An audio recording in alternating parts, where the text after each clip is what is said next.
So the first question I wanted to ask you is, how did La Chic Media come into fruition? When did you know that you were destined for a career in the public eye? Well, initially, La Chic Media was called Stowe Communications, and I started in 1996.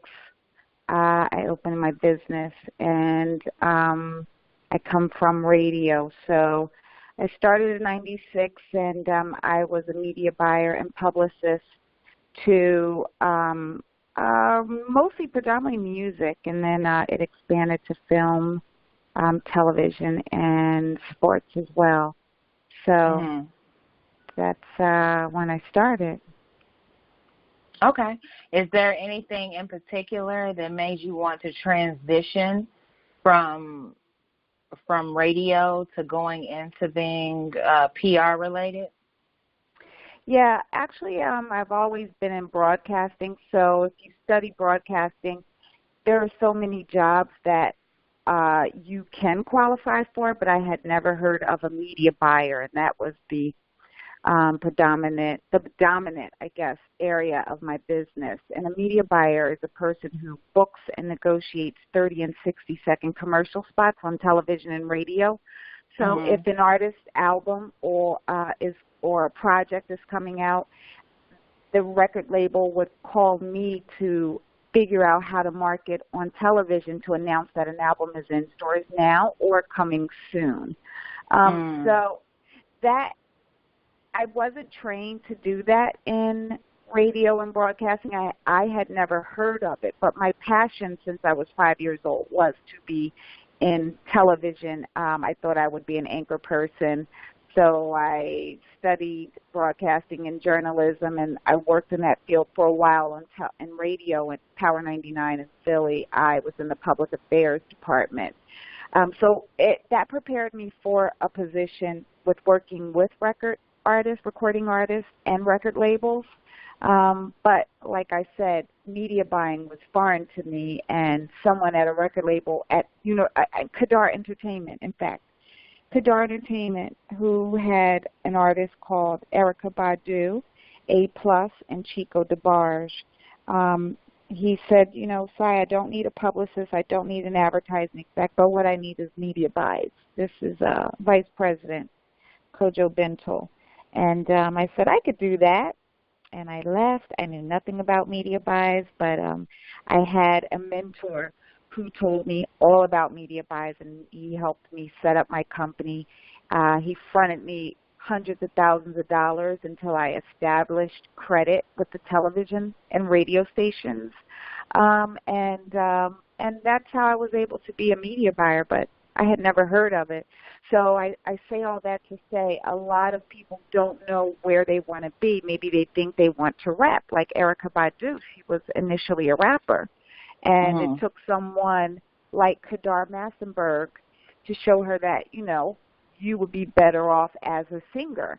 And so she sang, and instead of me going into television and being the face on an AM morning news show, I decided to do the media buying thing, and it was very lucrative, and the music industry was very busy at the time. So I became, a person that did these media buys at the height of hip-hop and helped get people to platinum and gold status. So awesome. It was something I didn't expect that I really fell in love with.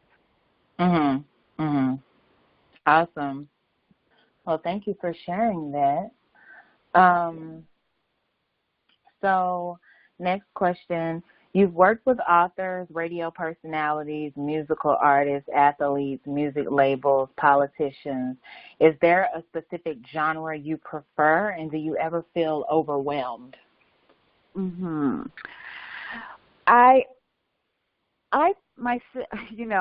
Feeling overwhelmed, that's interesting because as an entrepreneur, of course, I was a sole business owner, so all of the responsibility was solely on me, and that can be overwhelming. But I think that, I had an innate ability to learn from other people and to figure out what worked and what didn't work. So and being in the music industry, it was so exciting. Hip hop, you had Bad Boy Entertainment, Rough Riders, all these emerging artists at the time who ended up dropping and becoming like a huge sensation. So it was an exciting time. Now, do I prefer a specific genre over anything? I would say no, because music has changed in so many ways. So the fact that I have the reality show background, working with Karen Gravano, or working with artists like Ayanna Ellis from Brooklyn, who wrote Don't Be a Dumb Bitch, all of this stuff still links back to hip-hop. So I'm kind of like, the music industry is so different that no matter what, I always seem to find myself back into the music drama, which would be my favorite. Okay. Now I'm involved in sports. I own a semi-pro soccer team with my husband, and so now I'm learning the business of soccer, and so this is exciting. So I just would say entertainment and sports as a whole. There's something about the creative process of visual arts and audio arts that I really dig. So I'm doing what I love. It's just not one specific area, but it's definitely entertainment. I love that. I do. And I noticed that with your resume, because I feel like for myself, I'm passionate just about creating, period. So I don't have to be in a specific genre to create. I can create anything. And to see like how fluent you are in so many different genres and in so many different career paths, it's like, wow, this is not only confirmation, but it's also inspiring. So thank you. I do appreciate you sharing that. So I wanted to ask you, you've been in media for decades now. Remember when artist development was a huge part of a label's investment? How do you feel now that labels no longer put a huge emphasis on artist development and PR preparation? Should artists invest in this element on their own? I believe that PR and artist development is essential to becoming a successful artist who has longevity within the music industry, because you need to be developed. You cannot just you can't just say, hey, I want all these songs on an album, and your album doesn't have a story to tell. And that's why it's important to have someone that's an artist in repertoire or artist development to help you oversee your project. You need PR to navigate your image. Image and branding is everything. So an artist should always create some type of budget, no matter how big or small it is, to definitely penetrate their audience in the best way and to give their audience and their fans the best artist that he or she could be, and that would be through development. So I think it's essential.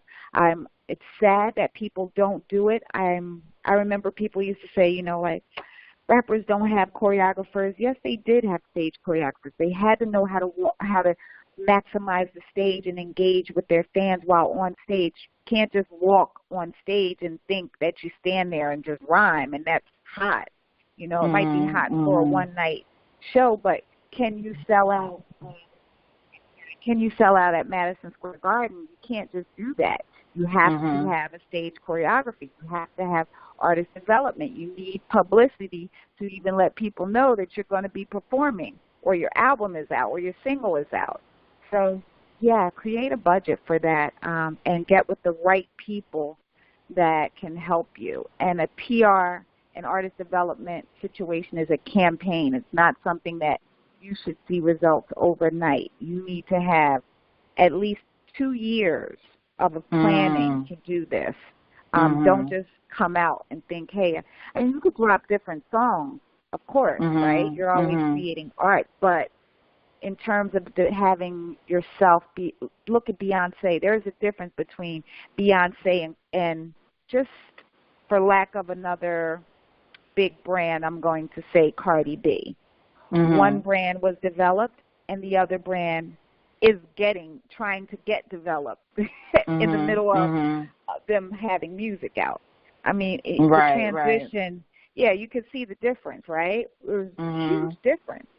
She had, Cardi B had no artist development or very little. They're scrambling now to keep her from saying and doing certain things on social media or to help her media training, right? So speaking well and articulating her skills while she's on the Jimmy Kimmel show. These things are important. And she wouldn't have been able to do this without some type of training. You can tell she's getting training now, but she became famous from social media. The way she became famous is totally different than how I'm used to it. So the digital world has changed all of that. And so that's the disappointment of digital media or digital entertainment is the fact that these artists are not developed or seasoned and they're just dropping. And you can do it now because people want to see how you start off with nothing and rise to something. So maybe this is just the new generation that's interested in this type of entertainment. Yeah. I'm glad you elaborated on that because I'm a firm believer of the development part. This is offline, but I'm working with an artist right now, and, you know, I'm just glad that he's receptive to that feedback because it's not about you just putting out hot records. It's about you being prepared to speak about those records on interviews. It's about, you know, you being prepared if you're asked to come and do a show. Like, are you prepared to entertain and engage with this audience for a set amount of time? So to hear you say that, it's like, okay, it, again, you know, just more confirmation. Yeah, preparation beats talent any day because there's so many talented people in this world, right? But everyone cannot be Beyonce. Everyone cannot be T.I. Everyone cannot be Miguel. So being prepared supersedes everything. It's like the key to success is just always being prepared, and through training, development, you can become successful or you can become mediocre. I'd say mediocre, right? But realistically, there are several levels of success. Some people, they don't want that upper echelon or quote-unquote upper echelon of success, and they're comfortable with being on the middle of the hip-hop game or the bottom. So it all depends on your goals and what you really aspire to do. And if it is to just be semi-hot, then great. But if you expect to be a brand name and that Michael Jackson brand, that's even Sierra has a brand, or, you know, you got to be willing to put in the work and allow people to tell you what they think, and you take that advice and get better. Absolutely. Absolutely. Yeah, that is true about the levels of success. Okay. So our next question, you have a colossal educational background.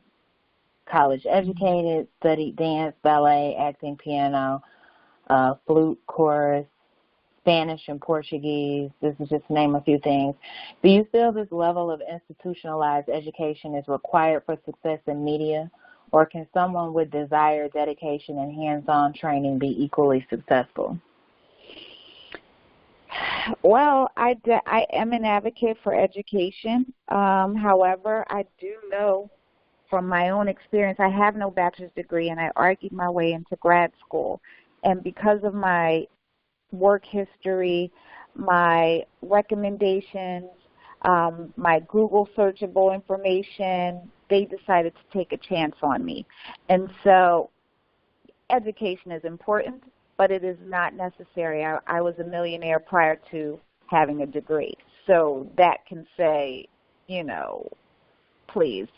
You know, I think experience is the best education. However, if you have the opportunity and you have the resources to, you know, my career, I studied all these things prior to college, even broadcasting, my high school from ninth grade. I'm still in touch with my high school TV broadcasting directors. You know, these people I stay in touch with. So this is something that I've always wanted to do, be in entertainment. So I was ready for this, and I literally said I could do any and everything, and I interned, and I worked for free, and I worked late nights. You know, I did whatever I had to do without compromising my own self, my morals, and my own values, and I was able to do it. So, yeah, you can do anything if you put your head to it and it's really what you want to do.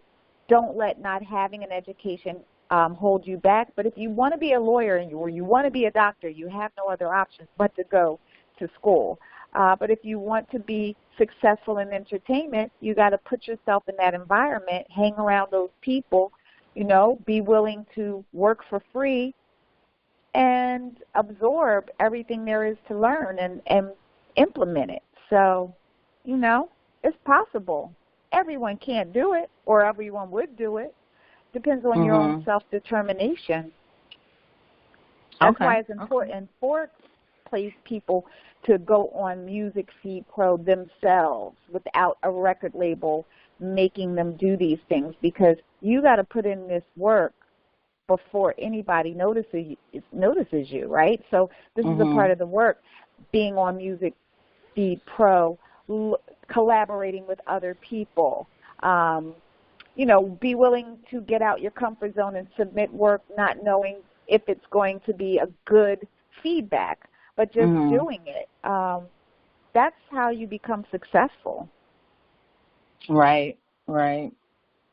Thinking outside the box, doing something that other people wouldn't do, willing to, you know, get uncomfortable with yourself and stretch your talent. And by doing that, you got to look for other avenues, because you can't just call up a record label anymore. You can't just, you know, call up people and stop by Rock Nation and pass out your music or your file, your zip file with music. You can't even get in the building. So if you don't have access or information to other means of how to get yourself out there, you're going to be stuck. But if you do the research and you look for sites and companies like Music Feed Pro, I always want to say Music Pro Feed, Music Feed Pro, this is like the perfect avenue. So you're paying $5, you're paying for a service that can help you and put you out there as a platform to help you. And you got to be willing to do these types of things. I wish things like this was available, or technology was available the way it is now, because it's just other ways of getting yourself out there. It's amazing. Right, right. No, I totally agree. And I appreciate you sharing that. Is there a project or campaign you've worked on that you'll never forget? What made this experience meaningful?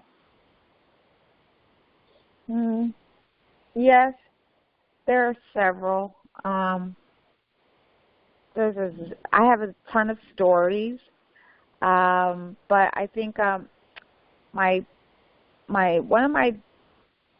few of my biggest accomplishments would be the first opportunity with Kadar Entertainment as the media buyer for Chico DeBarge, A+, which was the youngest rapper at the time, and Erykah Badu. Working on campaigns where no one heard of these artists, or me personally, may not necessarily have liked all of the music, but learning to understand that genre is no one had heard of neoclassic soul. That was a word that Kadar Massenberg created, a genre. And so that would be a big memory for me. My first label, of course. I would say working on I Am Sasha Fierce for Beyonce, her solo album, of course, was a big deal for me. And I did a lot of groundbreaking things. So my whole career was always a surprise. All of my clients, for different reasons. But I would definitely say the transition from music into sports now is also a big deal for me. To be an owner of a semi-pro team playing against Major League Soccer is a big deal. So I have several different phases, I would say, but I'm really, every scenario was different for me. So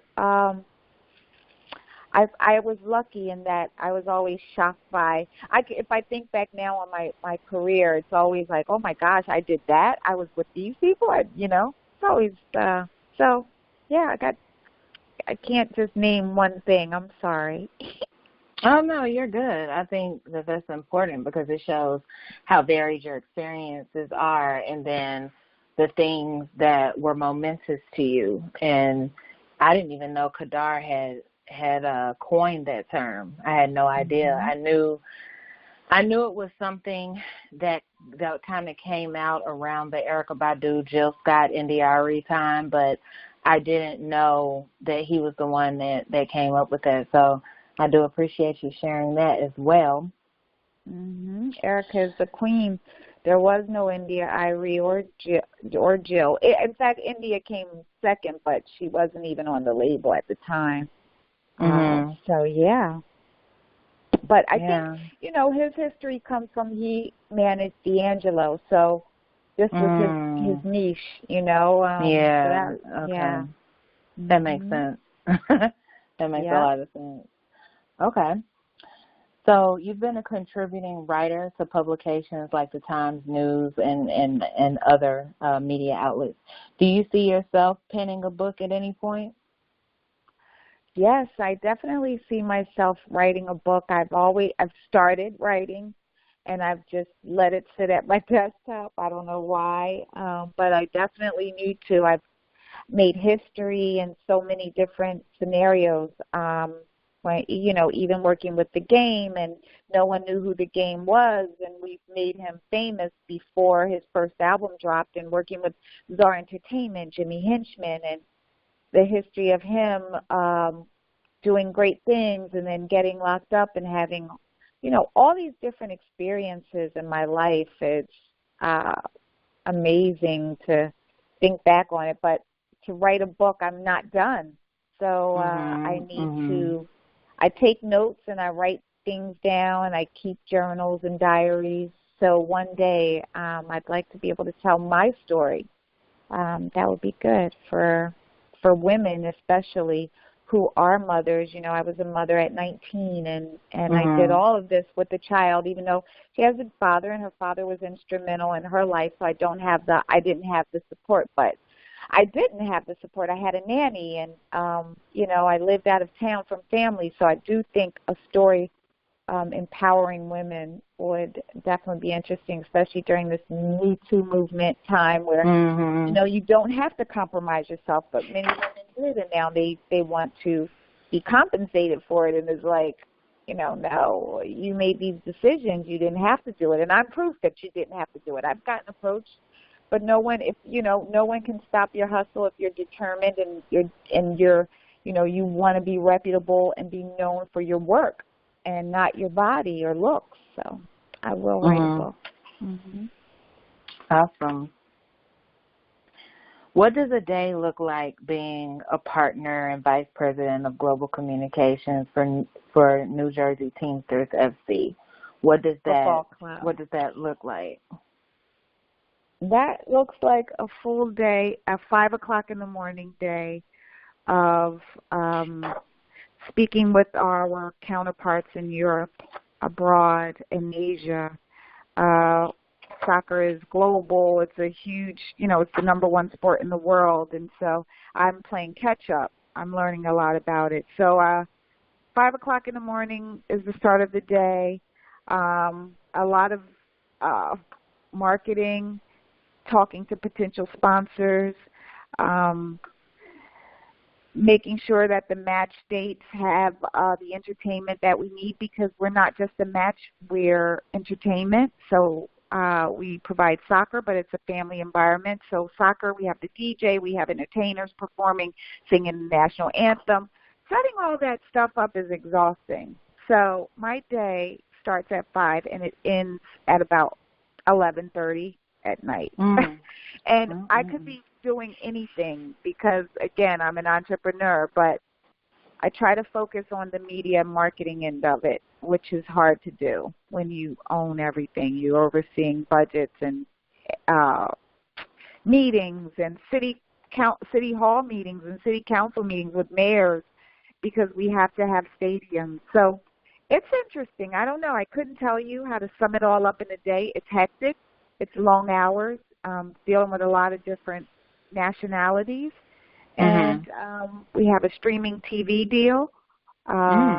We have an app deal in the works. And so there's a lot going on. And it's me doing a little bit of everything. So I'm learning. I'm reading Soccer for Dummies. My grad school starts in September. So that's going to be, I'm getting a degree in the business of soccer. So that's master's degree in Switzerland with the number 3 FIFA exec and other professors that are soccer professionals for years. So I'm learning as I go, so I'm adding a little bit of the entertainment industry that I know and mixing it in with the sports. So it's interesting. We have practices almost every day of the week. The team travels, so it's a lot. Wow. We're semi-pro because the players are part-time employees versus pros are full-time. So our players can have regular jobs as well as the soccer. That's why we're semi-pro. Other than that, we still play in the professional circuit against professional clubs. At the U.S. Open, sort of like the Super Bowl of soccer. So there's a lot I'm learning. So my day consists of learning new things. I'm sorry. Wow. That's awesome. I didn't even know that about the semi, versus pro.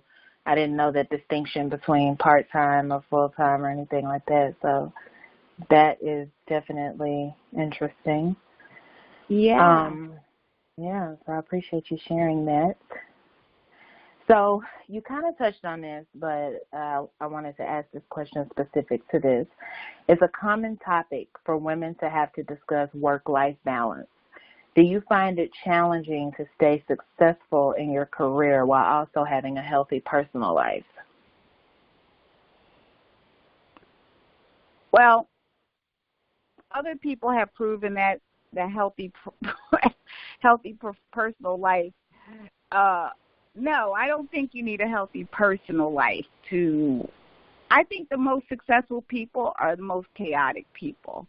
But I will say you need to have, so you gave me this question, and it's so many parts to this question. So I've got to explain that to be an executive in the music industry, you do need a healthy mind. You need to have a healthy ego, right? Because the ego can destroy a person. So I do think that you should have certain characteristics of a successful person, of quote unquote who we seem to think is success. But there are people that are like all kinds of crazy that are very successful as artists and executives. But I think if you want longevity, you definitely need to have a healthy mind. You have to start with a positive mental attitude, especially in this industry where rejection. And so you got to be confident, and being confident means that you're actually prepared.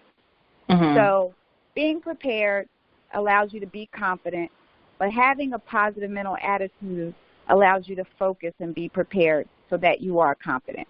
And having a longevity in the industry is important because a lot of times this is the only thing that people want to do. If I believe in doing what you're passionate about, you can get caught up in the bullshit of success, what quote unquote people think is success. So having values and maybe hanging out with regular family members to just like keep you grounded is important, or people that keep you grounded.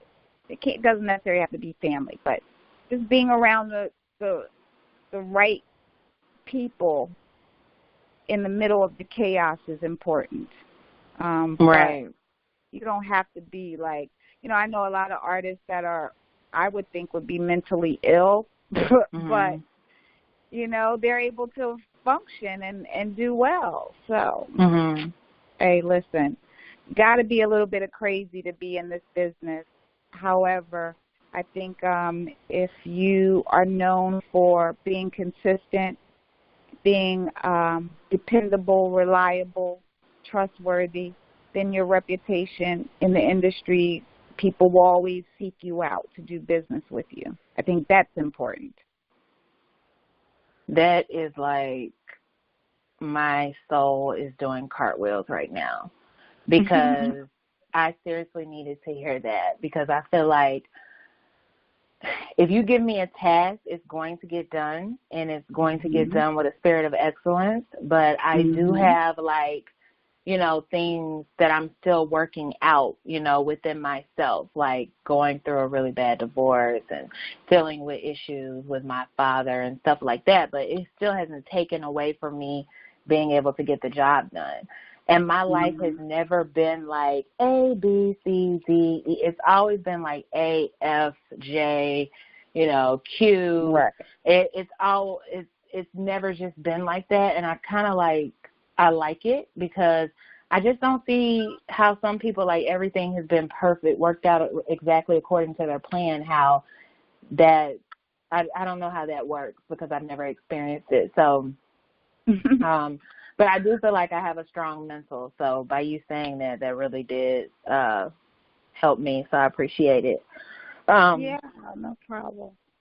Let that stuff be your fuel, all the things that are like stressful or not even stressful, things that you think are negative. Those are the challenges that God gave you for whatever task you'll be doing, and to figure out, divorces and all that stuff. Those are emotional things but you can heal through working and sometimes these challenges are necessary to catapult you to the next level, or being the best you that you can be.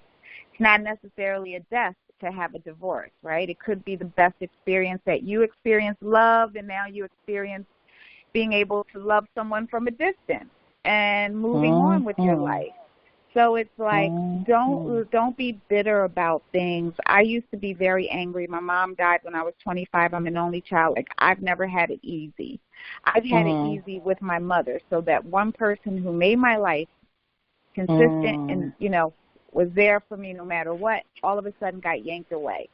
I was depressed for 15 years working in the music industry, not enjoying me being a millionaire, having access. Because really money is freedom. It's not anything else but freedom.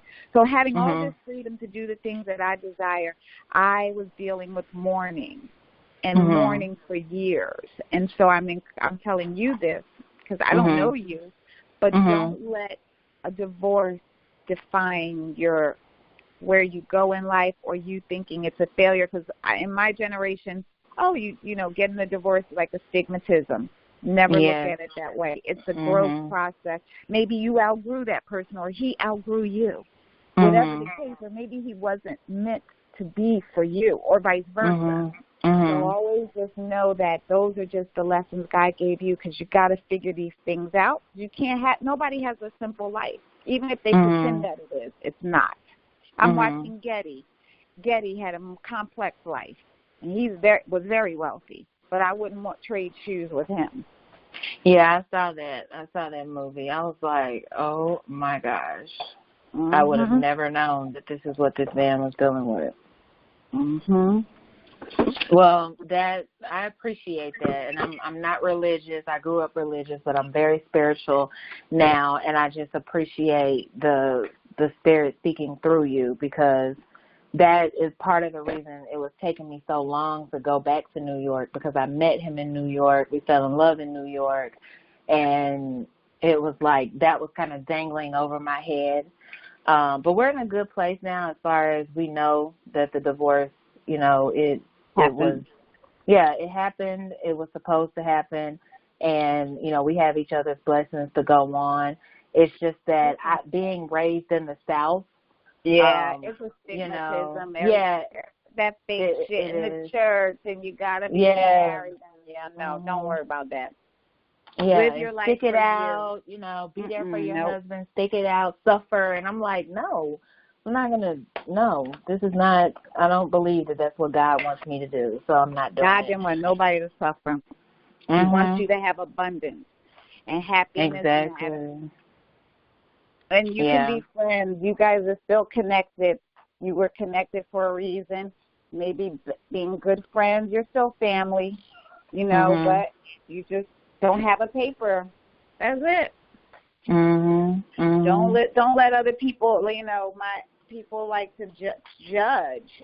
That's something that I've had to work on too. Judgment of things, not necessarily this, but judgment of why is she doing that? And no, let people do them. What's going to make them happy? Absolutely. Okay. Now, you did speak briefly on what you thought about Music Feed Pro, but I want to ask this question in this way. How do you feel Music Feed Pro will enhance and also change the music industry?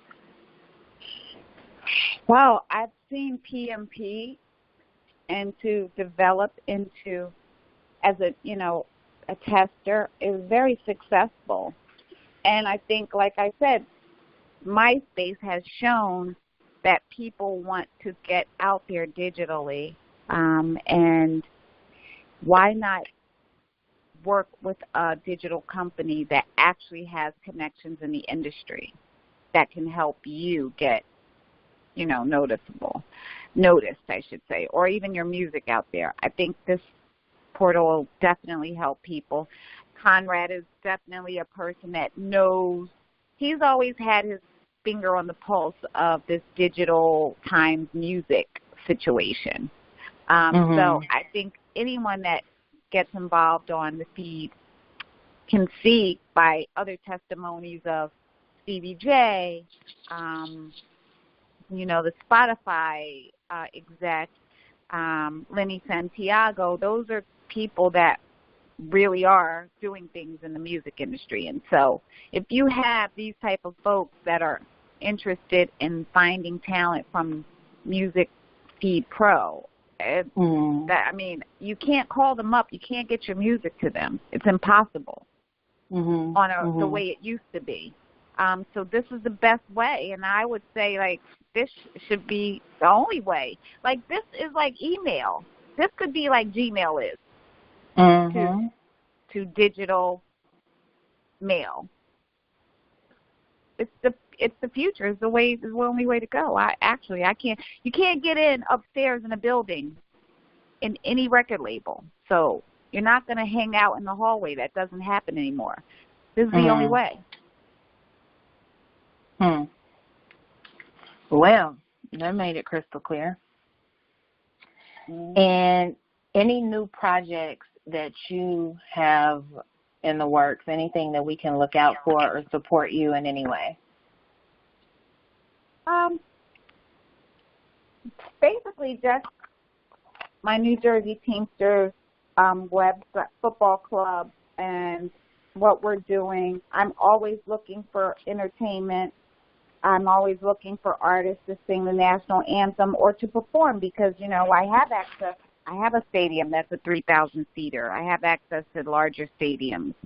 That's what I'd like to do. I'd like to bring these young artists that are, when they come to New York area, they come experience a match, maybe be a part of the entertainment, doing a promo tour with our soccer club. I'd like to find talent from there as well. So I definitely think you guys should look out for us on our website and my Instagram personally and my team's Instagram. But I'm interested in getting out the fact that we're looking for talent to perform during halftime. Okay. Yeah. Well, what is the, I have your personal IG. What's the team's IG? Team is NJ Teamsters SC. So NJ like New Jersey, Teamsters plural, SC like football club. Okay, awesome. That's I'll make sure I on. mention it. Okay, we're on Instagram, Facebook, and Twitter.